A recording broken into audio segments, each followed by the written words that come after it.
4 مہینے کے بچے کی گواہی۔ ایک دن کی بات ہے، بہت پیارے اور خوبصورت نبی حضرت یوسف علیہ السلام جو ابھی نوجوان تھے، ان کے ساتھ بہت عجیب و غریب باتیں ہوئیں۔ ان کے بھائیوں نے انہیں حسد کی وجہ سے ایک گہرے کنویں میں ڈال دیا، لیکن اللہ تعالی نے ان کی حفاظت کی۔ ایک دن ایک قافلہ وہاں سے گزرا۔ ان کے ساتھ ایک شخص تھا جس نے کنویں سے پانی نکالنے کے لیے بالٹی ڈالی، لیکن جب اس نے رسی کھینچی تو حیران رہ گیا۔ ارے یہ کیا؟ پانی نہیں بلکہ ایک خوبصورت لڑکا! اس لڑکے کو قافلے والے مصر لے گئے تاکہ بازار میں بیچ دیں۔ مصر میں ایک وزیر اعظم تھا جسے سب عزیز مصر کہتے تھے۔ اس نے حضرت یوسف علیہ السلام کو خرید لیا اور اپنی بیوی زلیخا سے کہا، اسے عزت سے رکھنا۔ حضرت یوسف علیہ السلام بہت خوبصورت، سمجھدار اور نیک تھے۔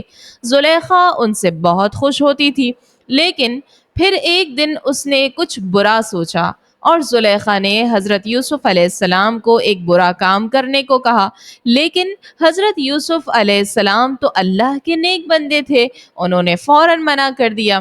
انہوں نے کہا، نہیں، میں ایسا کوئی برا کام نہیں کروں گا۔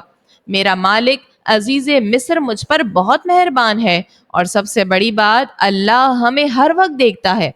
یہ کہہ کر حضرت یوسف علیہ السلام وہاں سے فوراً بھاگے۔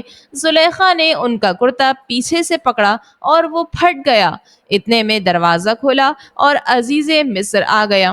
دونوں کو اس حالت میں دیکھ کر حیران رہ گیا۔ زلیخا بولی، اس غلام نے برا کام کرنے کی کوشش کی ہے، اس کو سزا دیجیے۔ یوسف علیہ السلام نے کہا، نہیں، اللہ کی قسم یہ جھوٹ بول رہی ہیں۔ اس نے مجھے برا کام کرنے کو کہا مگر میں نے منع کیا۔ اب عزیز مصر پریشان ہو گیا، آخر کس کی بات پر یقین کرے؟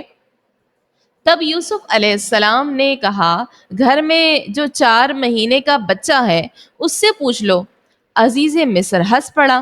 ارے یوسف علیہ السلام، 4 مہینے کا بچہ کیسے بات کرے گا؟ حضرت یوسف علیہ السلام نے مسکرا کر کہا، اللہ چاہے تو وہ ضرور بولے گا۔ سب بچے کے قریب گئے، سب کی نظریں اس ننھے سے بچے پر تھیں۔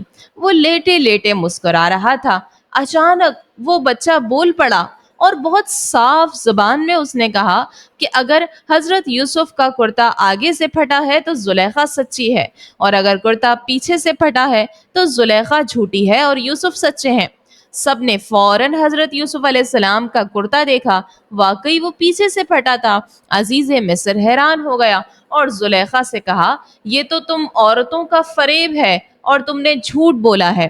حضرت یوسف علیہ السلام، تم اس بات کو چھوڑ دو، اور زلیخا، تم اللہ سے معافی مانگو کیونکہ تم نے گناہ کیا ہے اور جھوٹ بولا ہے۔